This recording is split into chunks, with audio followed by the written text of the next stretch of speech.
técnicas probatorias y procedimientos de responsabilidad administrativa. Este espacio también es un firme recordatorio de nuestra encomienda, cero tolerancia a la corrupción.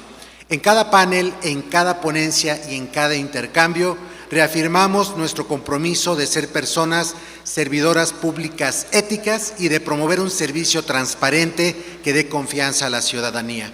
Antes de dar inicio, les reiteramos la importancia de que ustedes hagan el registro de su asistencia el día de hoy para que pueda generarse la constancia por los 2 días, 28 y 29 de agosto.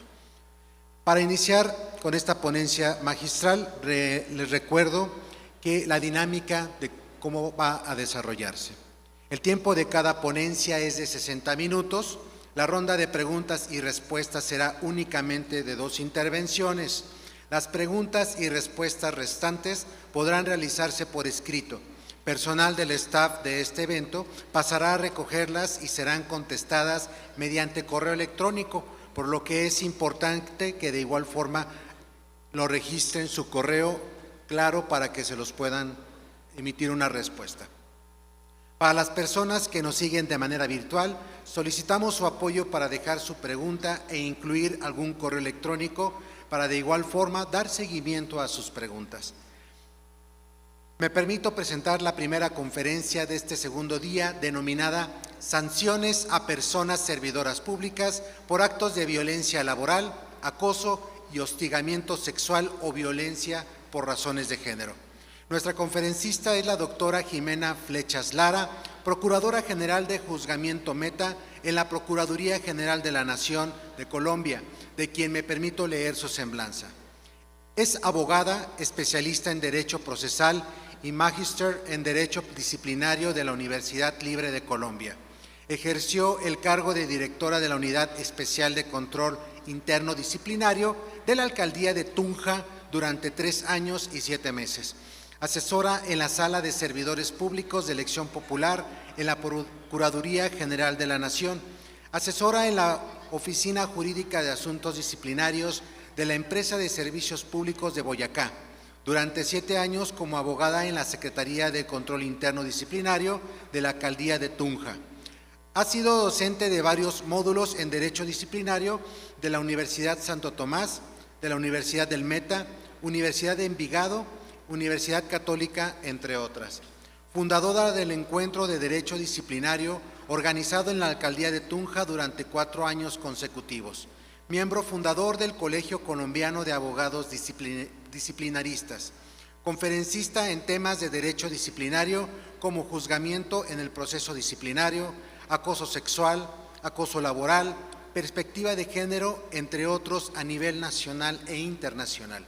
Ha escrito artículos en libros como Inteligencia Artificial y Perspectiva de Género en el Derecho Disciplinario. Actualmente se desempeña como Procuradora Regional de Juzgamiento Meta en la Procuraduría General de la Nación. Iniciemos con la conferencia Sanciones a personas servidoras públicas por actos de violencia laboral, acoso y hostigamiento sexual o violencia por razones de género, y para ello le otorgo el uso de la voz a la doctora Jimena Flechas Lara.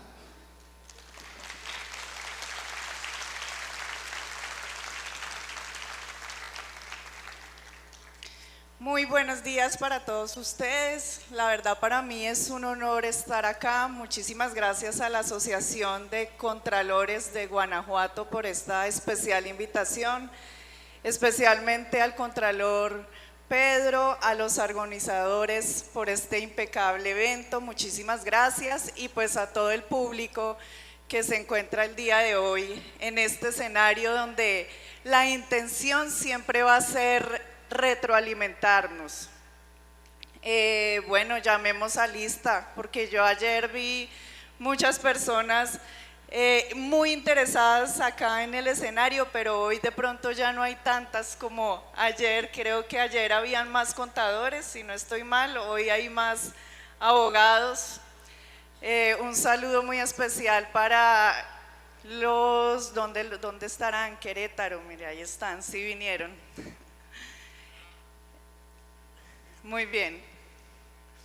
Bueno, para empezar a hablar sobre acoso laboral, acoso sexual, de pronto algo de perspectiva de género, yo quisiera que antes los contextualizara, porque cuando viene una persona de afuera, como yo que soy colombiana, a veces nos da un poquito de pereza analizar las normas extranjeras porque los vemos como que no son tan similares a los que tienen ustedes acá en México.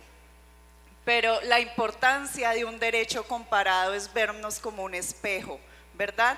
Allí se reflejan tanto las deficiencias como lo que nosotros podemos aportar a otros países y trabajarlo en conjunto.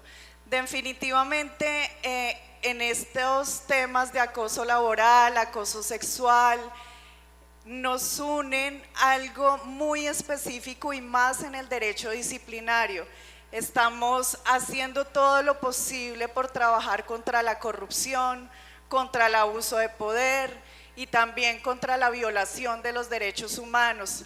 Y esto es un tema que traspasa fronteras, no se ve únicamente en México, no se ve únicamente en Colombia, no se ve en Argentina, sino que en la función pública hay algo que nos une y eso es lo que queremos estudiar el día de hoy.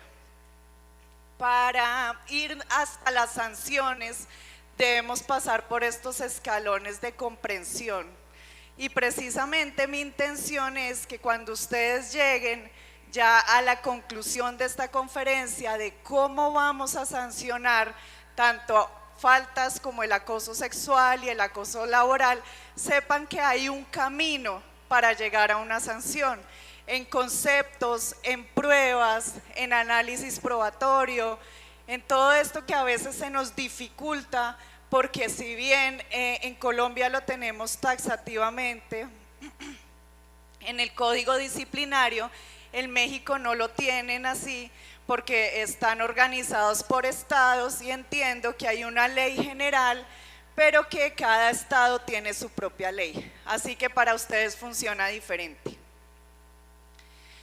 Como les venía diciendo, este es un secreto a voces, tanto el acoso laboral, el acoso sexual y la violencia de género. Les voy a contar una historia de una empresa pública de Latinoamérica en donde 100 mujeres fueron acosadas sexualmente por su director.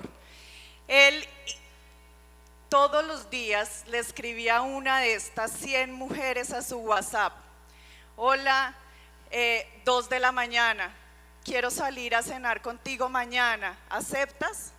Ellas, porque era su jefe, decían que sí, otras no le contestaban, otras contestaban que sí, acaso le pasaba algo y que si necesitaban algo. Pero ¿cómo no contestarle si era su jefe quien les escribía en el WhatsApp? ¿Y cómo decirle a su jefe de una manera que él no se molestara para que no afectara su labor, que ellas no querían salir con él? Y esto es una situación que tristemente le pasó a mujeres en la organización. 100 mujeres de las que solamente una, y por eso precisamente fue que se descubrió que él había acosado a 100 mujeres durante el año 2019, 2020 y 2021. ¿Por qué no denunciamos? Porque el miedo a decir no me gusta, creo que la manera como me estás tratando se está pasando un poco, porque las mujeres definitivamente terminamos normalizando estas actitudes, dejamos pasarlo y esto de pronto va a tener consecuencias más graves. 3 de cada 10 personas han sufrido de acoso laboral y de acoso sexual. Y si son mujeres, 5 de cada 10 personas. Por eso la necesidad de implementar la perspectiva de género, porque le sucede más a las mujeres que a los hombres. Ahora, si vamos y le preguntamos a los hombres, y últimamente he tenido esta conversación muy seguido, los hombres insisten en decir, bueno, a mí también me han acosado, ¿qué hago? Porque siempre la protección más hacia las mujeres que hacia los hombres, y nosotros también nos sentimos acosados. Pues resulta que en temas de datos de la Organización Internacional del Trabajo, le sucede más a las mujeres y por el tema de los géneros son más vulnerables las mujeres a que les siga sucediendo estos hechos de acoso laboral y sexual. Pues también yo no digo que no le suceda a los hombres, pero sí es necesario que si los hombres también se sienten acosados sexualmente y laboralmente, lo denuncien, porque hay estereotipos tanto para las mujeres como para los hombres. Entonces nosotras mujeres de pronto nos ponemos en los zapatos de los hombres, tampoco les va a quedar fácil denunciar, porque también hay un miedo a que por denunciar entonces queden como débiles o más situaciones que ustedes saben a qué me refiero cuando un hombre denuncia el acoso laboral y sexual. La conclusión, ¿cuál es? Que la Organización Internacional del Trabajo dice que le sucede más a las mujeres que a los hombres. Nuestro Estado y el Estado de ustedes es paternalista y hay unas normas internacionales que tenemos que cumplir en cuanto a lo que se refiere a la perspectiva de género. Hagamos un ejercicio con el aforo de este escenario. Yo creo que aquí hay más o menos 450 mujeres. La estadística dice que 400 van a ser acosadas este año y solamente 2 van a denunciar. Y precisamente por eso es que a mí me parece, o es un punto de vista académico que yo quiero que lo tomen de esta manera, para mí, porque de pronto ustedes tienen una norma muy especial que es la Ley General de Responsabilidad Administrativa, donde no contemplan las faltas de acoso sexual y laboral como faltas graves porque según la ley no son hechos de corrupción. Para mí sí lo son y por eso vuelvo y reitero, es un punto de vista académico. ¿Por qué? Porque implica un abuso de poder público para beneficio personal. Y porque al Estado le cuesta estos hechos de acoso laboral y sexual. ¿Por qué? Porque las mujeres, los hombres o las personas que sean víctimas de estos hechos no van a trabajar igual que como si no tuvieran estos problemas. Y esto definitivamente tiene consecuencias muy graves y es cuánto le cuesta al Estado una persona que se sienta víctima si es que no va a rendir igual y sus funciones no las va a hacer de la misma manera como si no tuviera estos problemas. La violencia laboral y sexual, créanme, una cosa es que yo me pare en este escenario, les dé una charla y les diga así se tiene que llevar un proceso de acoso sexual, acoso laboral, en Colombia lo llevamos así. Como procuradora regional me he enfrentado a casos de acoso laboral y de acoso sexual que cuando yo sé que yo hablo sobre este tema, pero es diferente cuando me llega el expediente. Ahí la que tiene que decidir soy yo y la que tiene que analizar las pruebas y decidir si destituyo a una persona. Durante en nuestro país la pena mínima es de 10 años inhabilitada, destituida del cargo a 20 años. Le estoy decidiendo la vida a una persona. ¿Cuánto tiene ese expediente para decidir si le voy a quitar la posibilidad de seguir trabajando durante 15 años? Entonces me parecen temas pues muy importantes compartirlo con ustedes y más en este escenario que sé que se encuentran personas que están muy atentas a los temas de acoso sexual laboral y que quieren cambiar ese trato que tienen con estas conductas para que haya justicia. Yo siempre he dicho que el proceso disciplinario, su objetivo principal no va a ser nunca sancionar. ¿Cuál es el objetivo principal de un proceso disciplinario? ¿Cómo?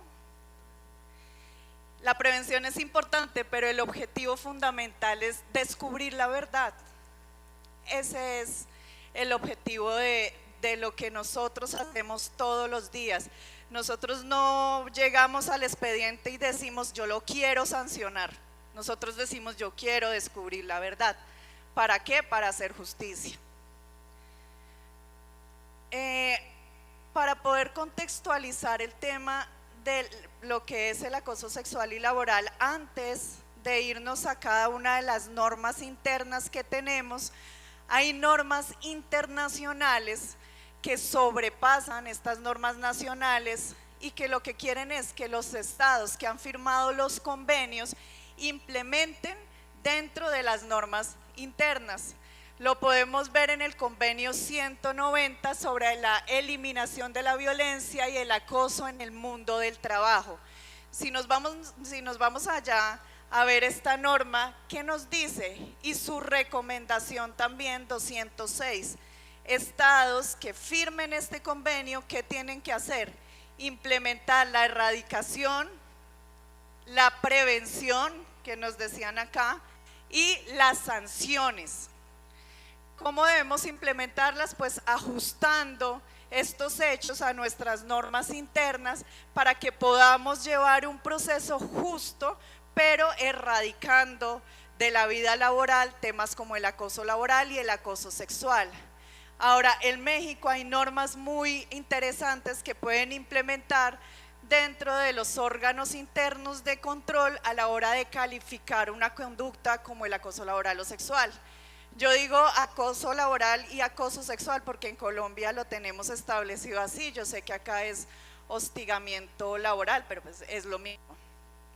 Tienen la ley federal para prevenir y erradicar la discriminación. Tienen ley general para la igualdad entre mujeres y hombres del 2006. Ley general de acceso de las mujeres a una vida libre de violencia del 2007 y el reglamento de la Ley General de Acceso a las Mujeres a una Vida Libre de Violencia del 2008. ¿Cuál es la diferencia entre Colombia y México? Que en Colombia tenemos una ley general, ustedes saben que la división política del Estado de México es por estados, ¿verdad? En Colombia estamos con departamentos y tenemos una ley general en Colombia. No hay ley especial en cada uno de los departamentos, así hay que, pues creo que nos queda más fácil de pronto a la hora de establecer estas conductas. Y asimismo tenemos la ley 1010 del 2006, que es la ley que previene, erradica y sanciona el acoso laboral. Ahí hay un tema que de pronto también puede estar sucediendo acá en México, y es que todavía hay discusiones de competencia en cuanto al acoso sexual, porque el acoso sexual no está implícito en la ley laboral de la ley 1010, hasta que en el 2024 sale una reforma. Yo sé que les estoy hablando como de leyes, pero la conclusión es que con esa reforma ya establecen que el acoso sexual es una modalidad del acoso laboral. La modalidad está incluida dentro del maltrato laboral. Allí es donde sitúan el acoso sexual. Ahora, ¿qué nos trae esta ley de novedoso? Ella dice que todo lo que suceda en el ambiente laboral es acoso sexual en ambiente laboral. Lo específico acá, que no lo teníamos antes en la ley o no lo habían definido, es qué pasa si mi compañero de trabajo me dice, si quiere yo le acerco a la casa, y en el vehículo acosa sexualmente a la compañera. No estaba tan claro en la ley decir que esto era acoso sexual en el ambiente laboral, pero la ley lo dice. Si son compañeros de trabajo, sí, eso se puede denunciar como acoso sexual en ambiente laboral. ¿Qué pasa si estamos en alguna actividad de pronto de oficina, celebrándole el cumpleaños al jefe, o nos fuimos a un congreso en otra ciudad de asistentes y resulta que en este departir, pues mi compañero me acosó sexualmente? ¿Será que corresponde al ambiente laboral? La ley dice que sí, inclusive cuando asisten a eventos académicos. Bueno, ahí ya nos queda claro que no solamente es que tenga que suceder dentro de las oficinas para catalogarlo como acoso sexual en el ambiente laboral. En la ley colombiana tenemos un paso especial que solamente ocurre cuando se denuncia acoso laboral, y es que tenemos que ir a conciliarlo en el Comité de Convivencia Laboral. Creo que lo tienen similar acá en México, que tienen que ir a un comité. Ese comité, ¿cuál es la importancia o qué pensó el legislador en establecer el Comité de Convivencia Laboral? Nosotros pasamos la mayor parte en nuestras oficinas, ¿sí? Y al pasar tanto tiempo en nuestras oficinas con personas que no escogimos estar y que de pronto no tenemos las mismas culturas y no nos entendemos de la misma manera, pues si sucede en nuestros hogares que a veces tenemos discusiones, obviamente también se van a presentar en las oficinas y es normal, pero no todo tiene que llegar a un proceso disciplinario y no todo tiene que ser sancionado. Aquí para eso está el Comité de Convivencia Laboral. Es una conciliación. Venga, llamamos a las dos partes, se hacen 3 reuniones, primero escuchamos a la presunta víctima, luego escuchamos a la persona que supuestamente lo agrede y ya finalmente se hace una conciliación entre las dos partes. Si esto no llega a una conciliación positiva, pues ahí sí se envía al Ministerio Público. Ministerio Público en Colombia es Procuraduría y Personería. Los órganos de control interno no tienen competencia para llevar estos casos de acoso laboral y acoso sexual. ¿Por qué? Porque puede verse de pronto afectado por el tema de que como esto pasa entre jefes, entonces de pronto los jefes pueden llegar y tener acceso a esos expedientes y convencer al de control interno y decirle, venga, no me tire tan duro, archive ese proceso. Esa es de pronto pues el objetivo principal de sacar estos procesos de las organizaciones y enviarlos únicamente tanto a Personería como a Procuraduría.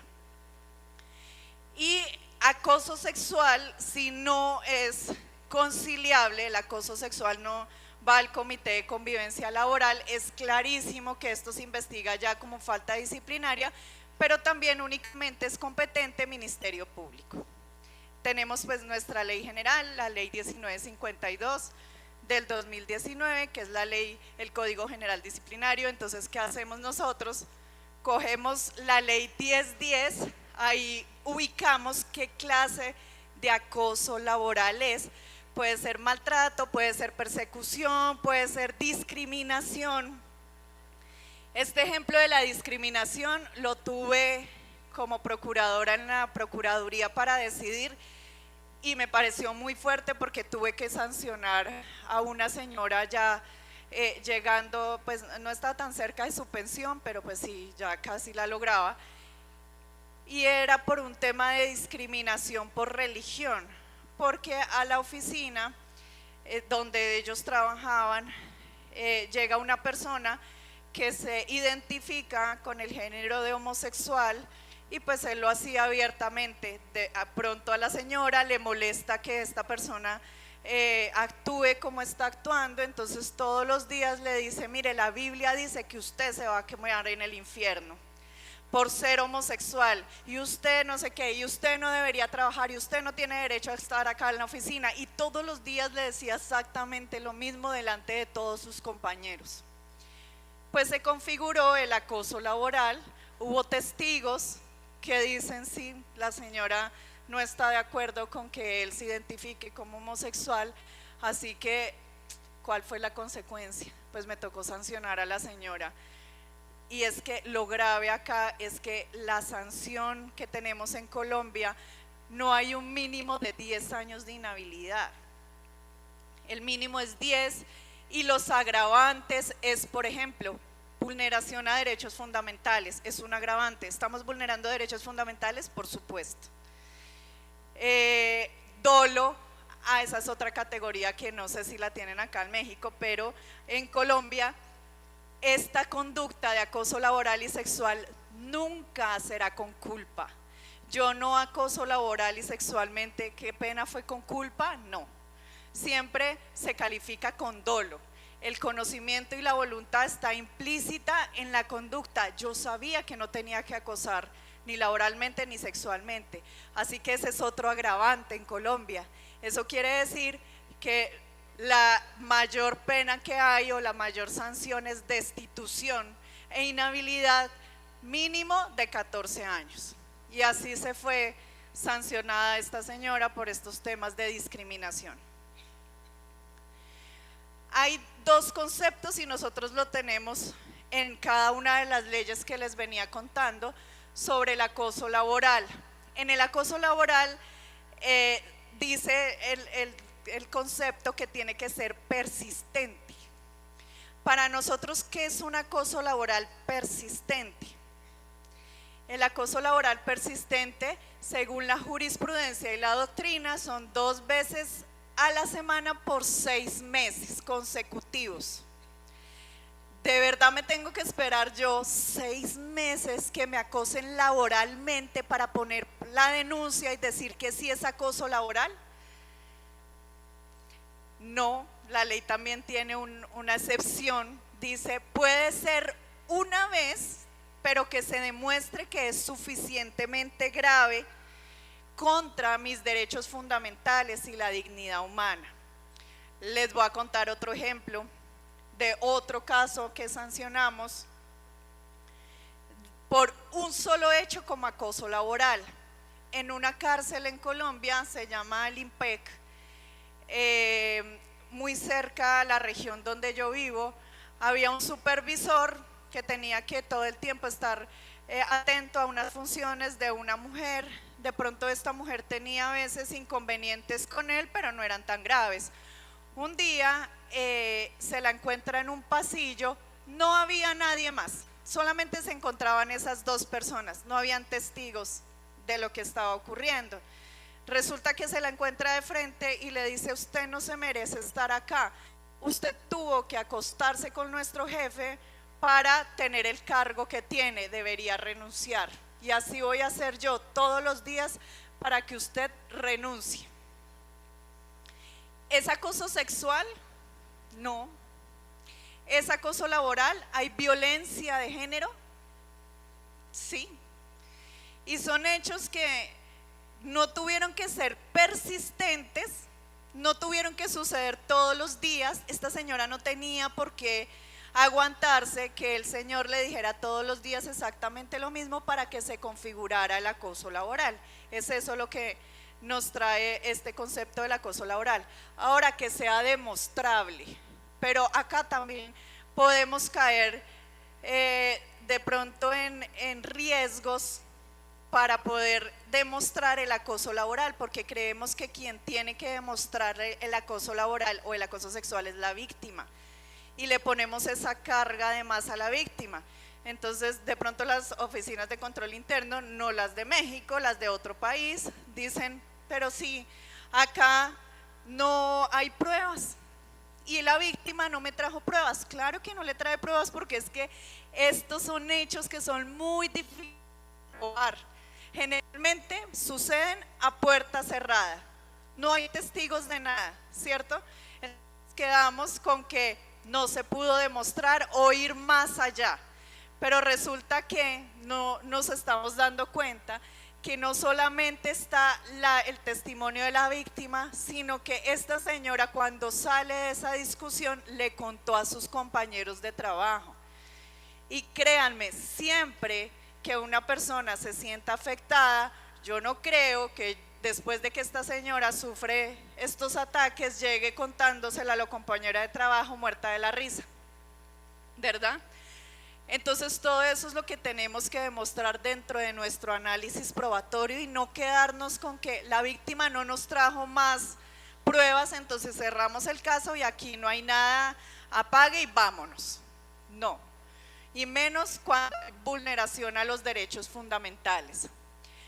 Algo también especial en el concepto del acoso laboral es que no siempre sucede en jefes con subalternos, sino que puede suceder también con subalternos a su jefe. ¿Cómo? Ay, pero yo ¿cómo puedo acosar laboralmente a mi jefe si él tiene el poder? No, sí lo hacen. Plan tortuga, no trabajo, no rindo informes, no realizo mis funciones para aburrir a mi jefe y que de pronto él diga, no, él no tiene funcionarios diligentes, yo me voy de acá. Eso también es acoso laboral y se puede presentar de manera vertical y horizontal entre compañeros de trabajo.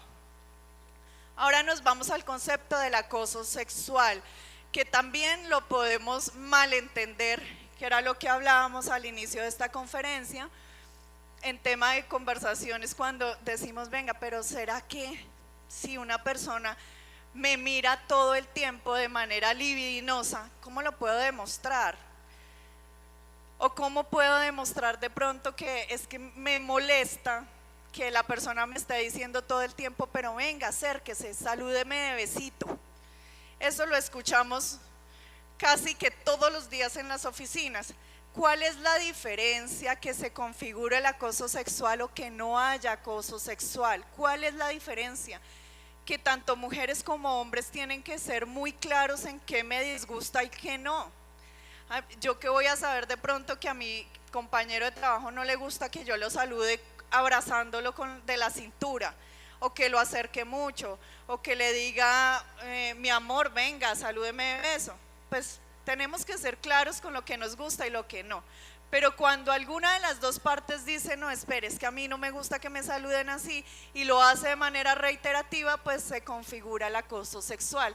En el concepto lo dice, acoso sexual, todo acto de persecución, hostigamiento o asedio de carácter o connotación sexual, lasciva o libidinosa, que se manifieste por relaciones de poder de orden igual, vertical y horizontal en el contexto laboral. Si ustedes hacen el ejercicio de pronto de ver ahí en sus celulares, en la ley 1010 del 2006, que es la ley colombiana donde se define el acoso laboral, si ustedes lo buscan ahí y se van al artículo 7, estos ejemplos vienen de lo que se constituye como acoso laboral y sexual. Se las voy a leer a ver si lo han escuchado de pronto en sus lugares de trabajo y pueden definir, ¿será que a mí me han acosado laboral o sexualmente? ¿O será que yo he visto que acosen laboral y sexualmente a alguno de mis compañeros? Esa bruta no sabe hacer nada. Mujer tenía que ser. Mira, llegó tarde de nuevo, dice que estaba con sus hijos otra vez que se encontraban enfermos. Esa vieja entró a la entidad porque se acostó con el jefe. A él denle permiso, pero a este funcionario no se lo merece. Las mujeres deberían estar en la casa. Pídele a la gordita que traiga el documento. Y hay cosas y situaciones que suceden todos los días en nuestro trabajo y de pronto no le damos la importancia y relevancia, pero estamos afectando a otra persona. Por ejemplo, eso de llamarnos, dígale a la gordita, al gordito, al calvo, al bajito, al enano, y lo hacemos de manera reiterativa. Está dentro del concepto y de lo que se puede configurar como un acoso laboral y no nos estamos dando cuenta. Y yo entiendo, hay muchas culturas, no pasa nada, mientras que la otra persona no diga, ya no me digas gordita porque de verdad estoy haciendo todo, poniendo todo mi esfuerzo para bajar de peso y no lo he logrado. Y me está afectando porque yo llego a la casa y digo, otra vez soy la gordita de la oficina. Y pues estamos de pronto vulnerando derechos fundamentales y no nos damos cuenta que esto puede llegar a ser grave, incluso sancionable. Las mujeres no sirven para ser jefes, son chismosas y muy emocionales.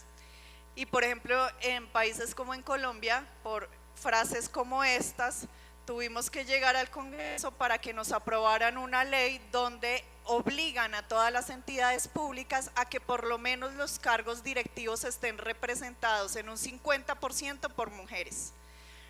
Y es precisamente por esas brechas, porque los estereotipos nos alejaban de cargos directivos. No quiero trabajar con la cristiana, el mismo caso que les acabé de contar. No comparto su religión, acoso laboral por discriminación. Mi amor, venga, salúdeme bien, de besito, más adelante les cuento otra historia sobre estos comentarios de cómo se llegó la Corte Constitucional a sancionar a una persona que todo el tiempo le decía esto a una compañera de trabajo. El acoso sexual puede verse en distintas facetas y de diferentes maneras. Porque a veces dice, ay, pero no fue tan grave, solamente fue un chiste. Bueno, es un acoso leve, pero será la misma consecuencia, destitución e inhabilidad. Porque dentro de la ley no hay, bueno, si fue leve, entonces es una suspensión de un mes. No hay esa diferencia. Sea acoso fuerte como manosear, sujetar, acorralear, sea un acoso severo como presiones físicas, psíquicas para tener contacto sexual, sea un acoso moderado, llamadas, cartas, invitaciones con intenciones sexuales, o un acoso leve, chistes, conversaciones de contenido sexual, miradas o gestos lascivos, muecas, todo tiene la misma consecuencia. Pues en Colombia, destitución e inhabilidad general. Tengan mucho cuidado en la parte, porque ahora sucede casi que todo el tiempo, y es el acoso, el ciberacoso, tanto laboral como sexual. Podemos verlo en los WhatsApp, por ejemplo, en los grupos de trabajo, porque puede configurarse acoso laboral si el jefe me manda un WhatsApp de pronto después de horario laboral y todo el tiempo me está pidiendo información después de las 7 de la noche y me escribe a las 10 de la noche, tengo que entregar un informe mañana a las 7 de la mañana, ¿será que se puede poner a trabajar con esto? Con solo una vez que lo haga, no se constituye el acoso laboral. Ahí sí está la diferencia, de pronto en que puede ser severo, un acoso laboral, ya es persistente, o cuando solamente el jefe se lo pidió una vez, ahí no se constituye y por eso la ley dice que tiene que ser persistente, no es tan suficientemente grave. Lo puede hacer una vez, pero lo puede hacer 2 veces a la semana durante 3 meses, que me esté pidiendo los informes a las 10 de la noche. ¿Y dónde están las pruebas? ¿Y cómo las estamos aportando? ¿Y cómo las estamos analizando? En este contexto que nosotros tenemos en la primera parte de instrucción, ¿cómo están aportando las pruebas las personas que quieren de pronto poner denuncias de acoso sexual y laboral? Los mensajes de WhatsApp de pronto no funcionan igual cuando se allegan como pantallazos. Y eso lo vemos casi a diario en todas las oficinas que nos dicen, mire, pantallazo, pin, y ni siquiera se ve acá en la parte inicial el número de celular, sino que tiene un apodo, o tiene un corazoncito, y nosotros cómo sabemos que esa persona realmente fue la que le escribió al WhatsApp. ¿Saben cómo se allegan esas pruebas? Ustedes van al contacto de WhatsApp, se meten ahí, ahí hay una parte que dice exportar conversación a documento y eso se envía al correo electrónico y ahí sí se puede analizar como una prueba documental. Ahora, en esas pruebas documentales que van a llegar allá, y lo voy a decir de manera, no para que sea un chiste acá, porque sucede y lo he visto, pero nosotros cómo estamos interpretando los emojis de pronto y cómo los están mandando las personas cuando acosan sexualmente a una persona. Y los investigados dicen, pero ¿qué tiene? Yo solamente le mandé un durazno y un pepino. Eso no es acoso sexual. Nosotros sabemos que sí. ¿Se lo está pidiendo o no se lo está pidiendo? Y depende del contexto de toda la conversación, ¿no? Porque esos emojis también vienen acompañados de frases. Y por eso es tan especial poder identificar cada uno de esos argumentos o de esas pruebas y valorarlas para poder definir si sí estamos frente a un acoso sexual o no. En perspectiva de género, que les voy a abrir este paréntesis acá porque nosotros no podemos sancionar conductas como estas sin haberlo hecho con perspectiva de género. ¿Por qué? Por las razones que les di inicialmente, porque le sucede más a las mujeres. Eso no quiere decir que no vayamos a investigar de la misma manera casos que les sucedan a los hombres, pero ¿por qué es tan especial el tema de la perspectiva de género? Y se los voy a contar con una historia, espero que les guste la mitología griega. A mí me encanta, la mitología griega de pronto representa algo de las pasiones, las emociones del ser humano, pero lo exageran, ¿verdad? Y lo que yo quiero después de esta conferencia es que así sea, que se acuerden de esta historia y sepan, venga, yo creo que a mí me explicaron, y lo relacionen con esto de la mitología griega, y la próxima vez que se enfrenten a un proceso digan, esto lo tengo que investigar con perspectiva de género. ¿Ustedes se acuerdan de Medusa? ¿Quién era Medusa? Un monstruo, una diosa que tenía su cabello lleno de culebras, que no la podían mirar fijamente o si no lo convertían en piedra, ¿cierto? Bueno, ella llega a ponerles una queja a sus oficinas. ¿Ustedes la atienden? ¿O les daría miedo? Les voy a contar la historia de Medusa. Medusa era una diosa en la mitología griega que era muy hermosa, tenía un cabello divino, precioso, largo, y resulta que ella vivía en el templo de la diosa Atenea. Cuando esta mujer pues provoca de pronto por su belleza a Poseidón, pero no accede a estar con él, ella lo rechaza. Así que Poseidón la obliga y la viola. Resulta que esto para el templo de la diosa Atenea fue una ofensa grandísima. Entonces Atenea llega y dice, esto no puede seguir sucediendo en mi templo, voy a castigar, pero castiga a Medusa.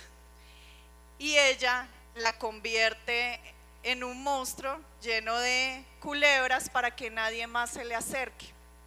Y aparte de eso, pues también la condena a la soledad eterna, porque el castigo es que si ella llega a mirar a una persona a los ojos, esta persona se convierte en piedra. La expulsa de su templo, pero ahí no termina la desgracia de Medusa, porque resulta que ella queda embarazada de Poseidón.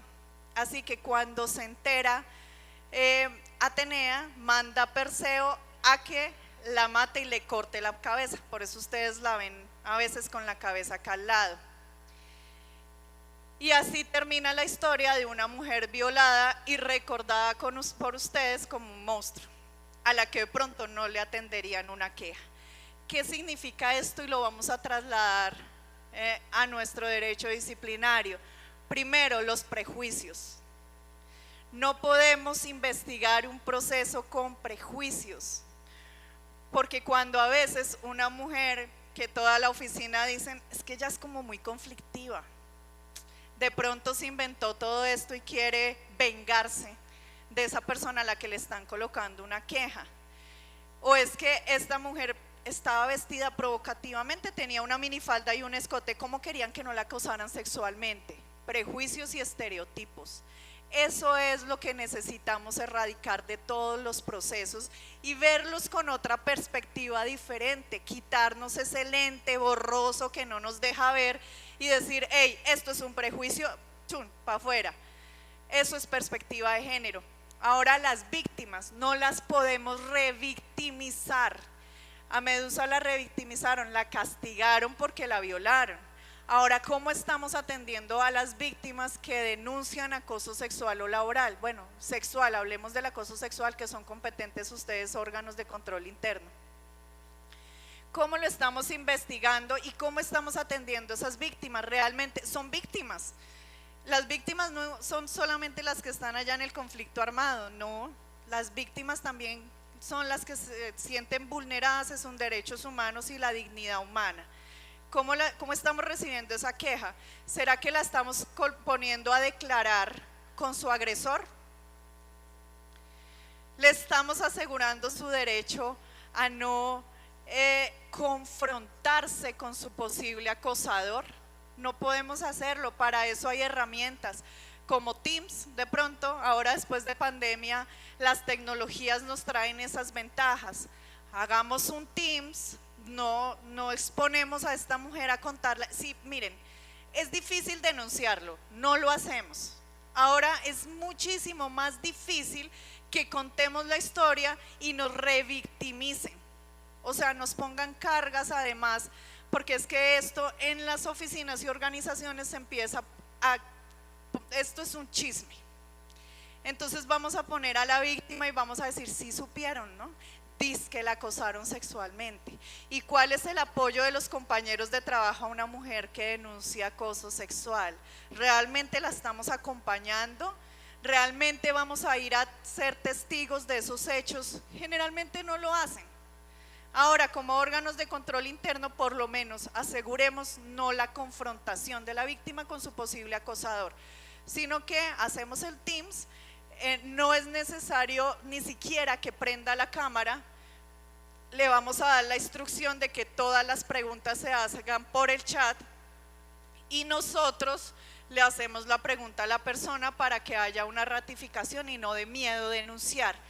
Eso es perspectiva de género, eso es no revictimizar a la víctima. Los estereotipos, ¿cómo estamos viendo nosotros a las mujeres que denuncian estos casos? Y aquí va la historia de una jurisprudencia que tenemos en Colombia, la T400 del 2022, que yo creo que es la reina de la perspectiva de género. Esta sentencia, si la quieren anotar y consultar, es muy buena, porque allí nos hablan sobre todo de qué estereotipos se pueden presentar en un proceso. Resulta que es una mujer que denuncia a un directivo que no es su jefe, sino de la organización. Hay varios hechos, como venga a hacer que se salúdeme bien, la agarra de la cintura, hasta que un día la llama a su oficina, cierra la puerta y le pide que le haga sexo oral, o él va a hacer todo lo posible porque esta mujer se vaya de la empresa. Ustedes de pronto pónganse en los zapatos de esta mujer, porque es que no estamos hablando, ella no accede, de una vez les digo, pero ¿qué pasaría si a cualquiera de nosotras nos piden algo así, cuando de nosotras puede depender toda una labor y hay personas que se pueden estar aprovechando de este tipo de situaciones y de estas asimetrías de poder? Y ahí es también fundamental en los procesos poder definir esas asimetrías de poder.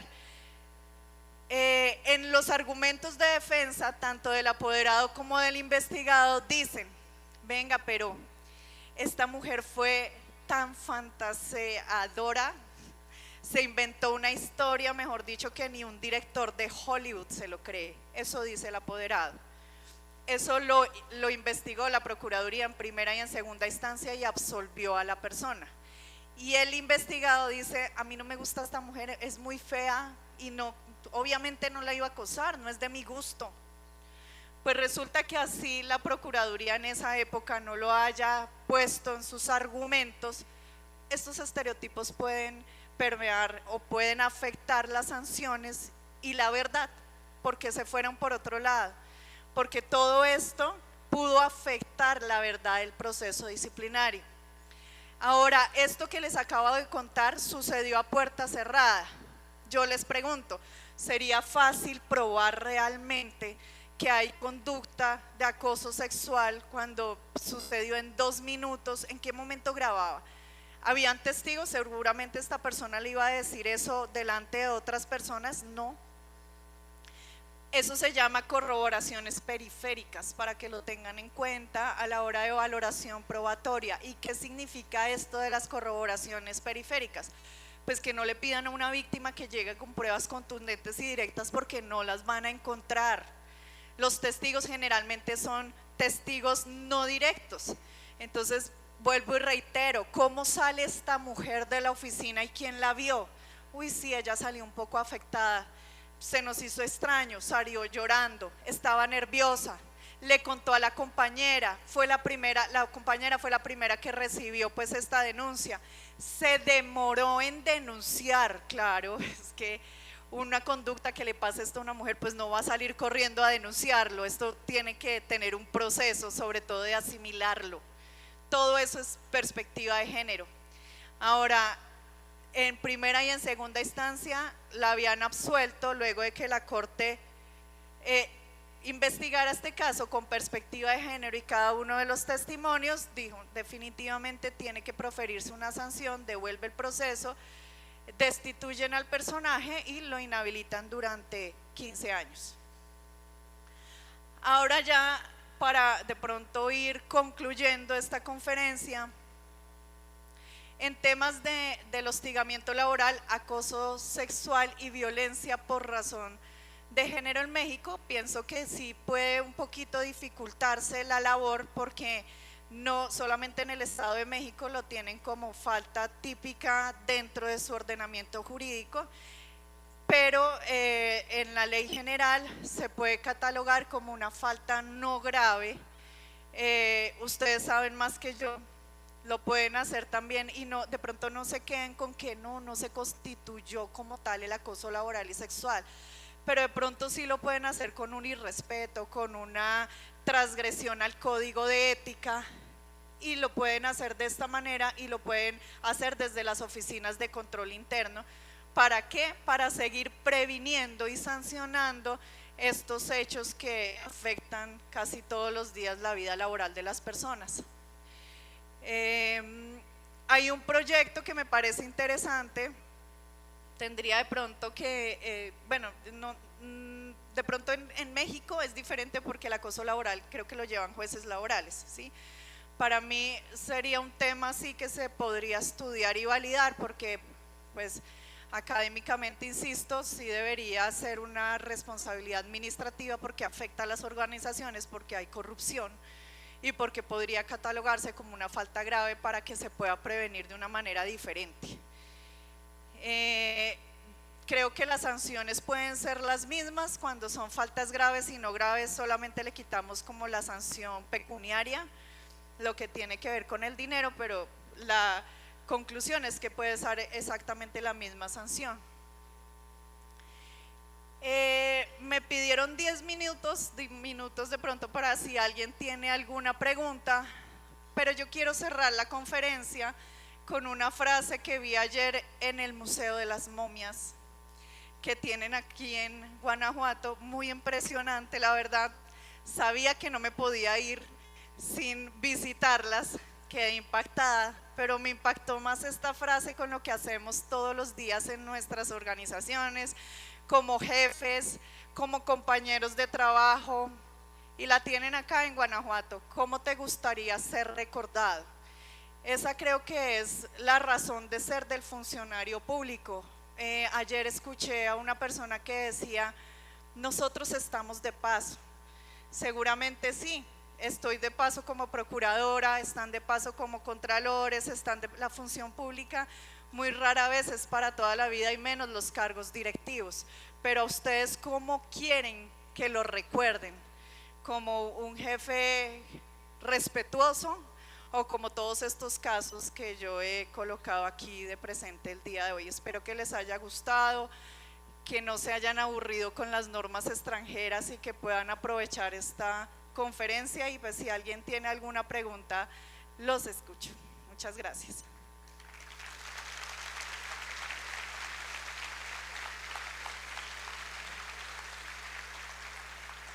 Muchas gracias, doctora. A continuación, los compañeros van a pasar el micrófono solamente a 2 personas. Los demás que tengan alguna pregunta o algún cuestionamiento lo puedan redactar poniendo su correo electrónico para que posteriormente se los pueda dar contestación. Igual les pedimos que levanten la mano para que nuestros 2 compañeros puedan acercar el micrófono.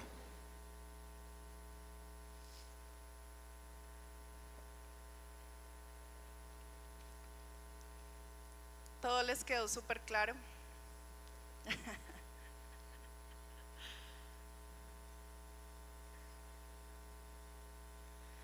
Sí, tienes el uso de la palabra.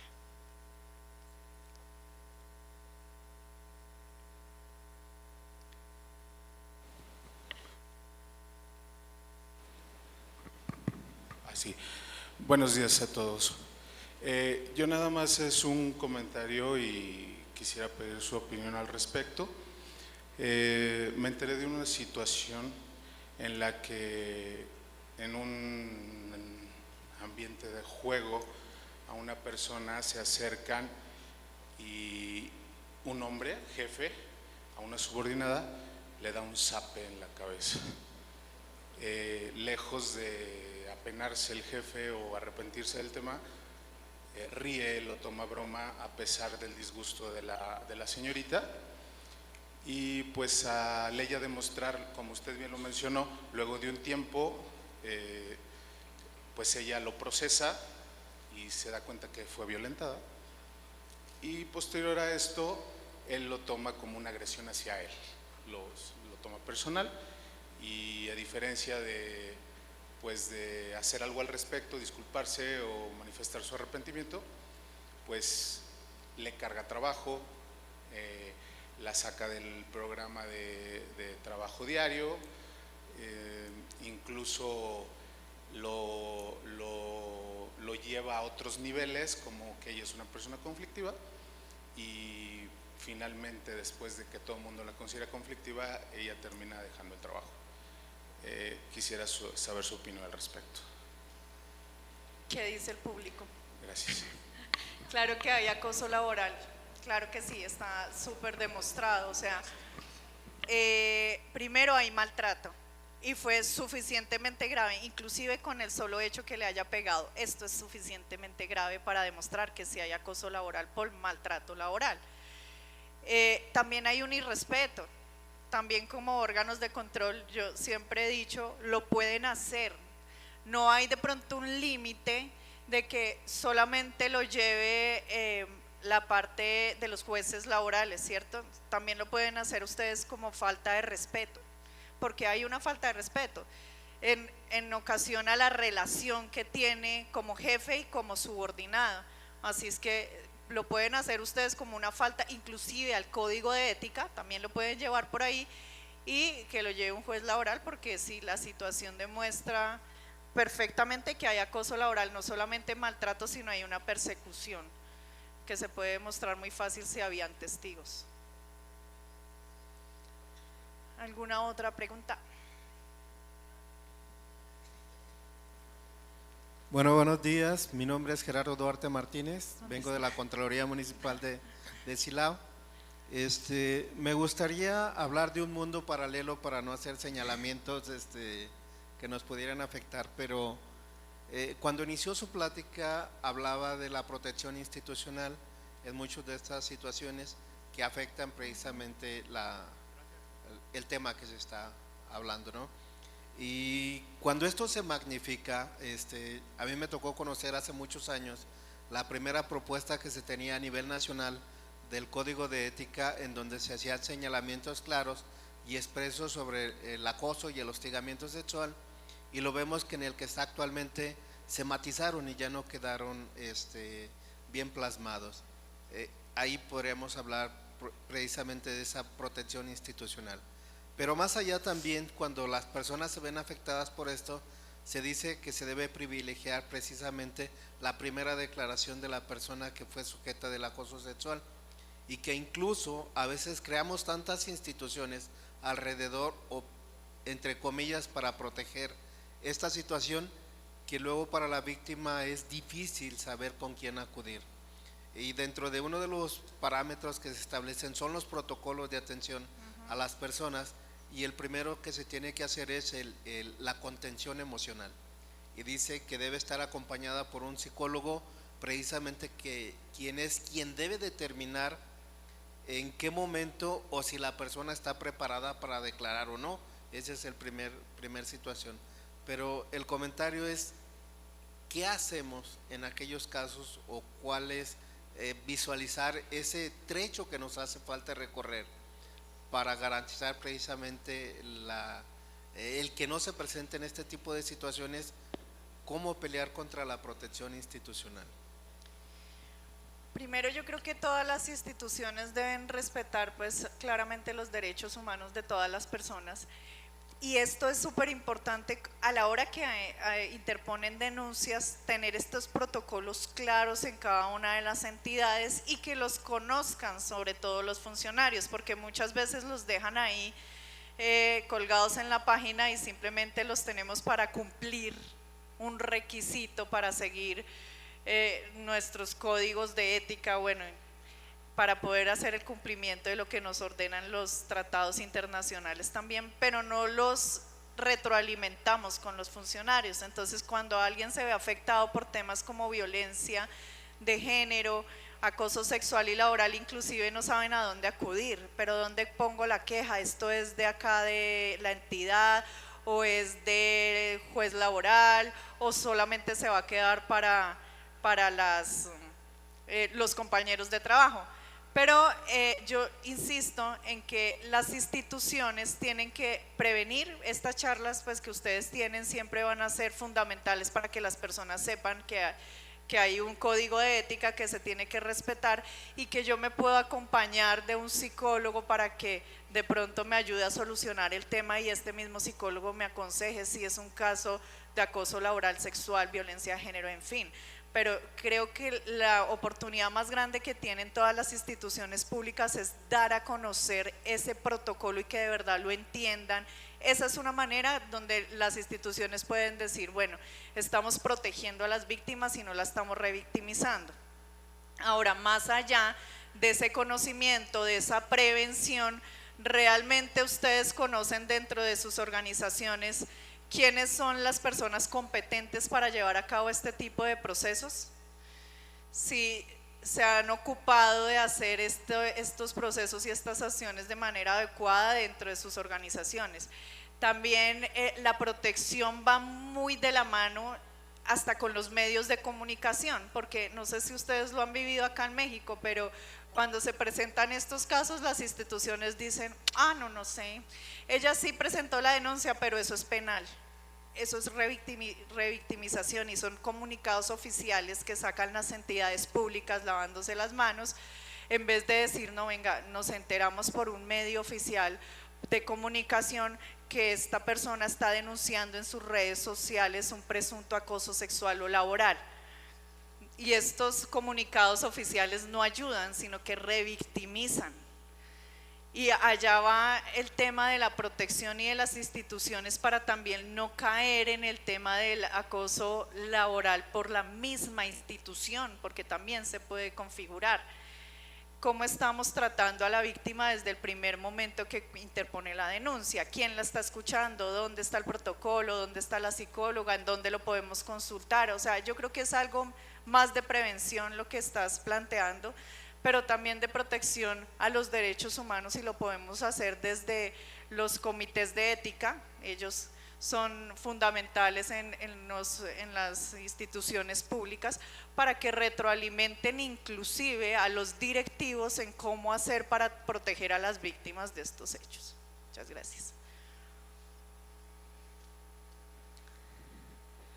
Sí.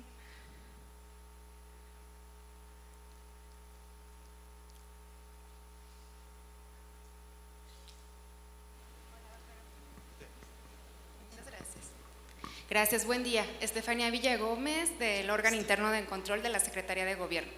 La pregunta es en relación a si dentro de la institución a la que usted representa se toma en consideración algún cuerpo deontológico al momento de tipificar, de valorar pruebas, de valorar declaración, incluso de emitir una sentencia, y de ser así, ¿qué porcentaje de impugnaciones se da en relación a vincular estos cuerpos deontológicos con cuerpos jurídicos que ostentan pues el principio de legalidad y sobre todo el de certeza jurídica para la parte que está siendo sancionada? Gracias.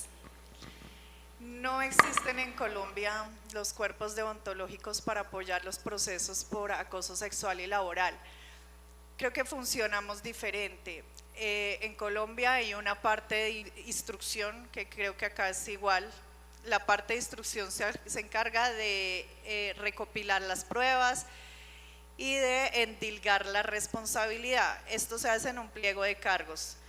Son los únicos que intervienen en el proceso. Los intervinientes del proceso disciplinario en Colombia solamente son el Ministerio Público, o sea, la Procuraduría, que funciona diferente acá en México porque la Procuraduría es un órgano sui generis que tenemos en Colombia y que solamente se encarga de investigar las faltas disciplinarias de funcionarios públicos. Entonces, solamente parte dentro del proceso es el Ministerio Público, el investigado y claramente la víctima. Solamente actúan estas tres personas. Y ya cuando nos llega juzgamiento, los únicos que decidimos y valoramos esas pruebas y recibimos más pruebas es el ente juzgador, así que no interviene entidades deontológicas de estas características. Agradecemos la participación de la doctora Jimena Flechas. De igual forma le pedimos a todos ustedes quienes tengan preguntas nos las hagan llegar para podérselas comunicar a nuestra ponente. A continuación, la maestra Arcelia María González González, secretaria de la Honestidad, y el contador público Felipe Alejandro Grande Frías, contralor municipal de Santa Cruz de Juventino Rosas, le harán entrega de un reconocimiento a nuestra ponente.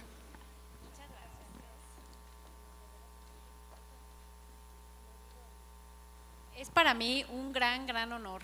La doctora Jimena nos ha dejado, yo creo que un gran aprendizaje. Es un tema muy importante. El gobierno de la gente que encabeza una mujer, la maestra Livia Denise García Muñoz Ledo, nos dejó en un decálogo, el número 8, muy precisa la instrucción: 0 tolerancia a la corrupción y 0 tolerancia al hostigamiento y acoso laboral y sexual. Entonces, para nosotros es un motivo, y hoy ha dejado sentadas muchas bases. Seguramente tendremos muchos más cuestionamientos. Inició con el tema de el peso de su testimonio, está como un poquito el micrófono, el peso de su testimonio y la importancia de seguir el proceso de investigación, substanciación y de una resolución pronta, pegada siempre a derechos humanos. Retos importantes en tema de ley aquí en nuestro país y en nuestro estado, que estamos seguros se van a tener que solventar de alguna manera pronta, porque lo necesita también el estado y el país. Muchas gracias, doctora. Seguramente la vamos a tener pronto nuevamente. Este tema no termina. Muchas gracias. Bienvenida, y un pequeño detalle.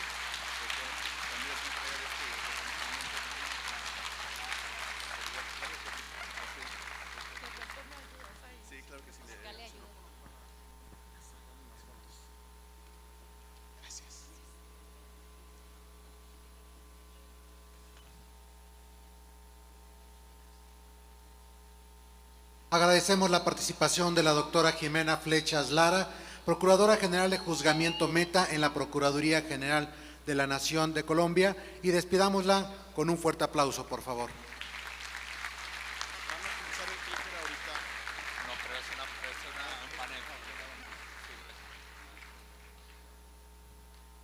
Antes de continuar con el orden del día, les doy algunos mensajes. En primer lugar, les recordamos que se entregarán constancias con validez curricular expedidas por el Instituto Estatal de Capacitación, por lo que es necesario permanecer en el recinto, toda vez que se realizarán pases de asistencia aleatorios.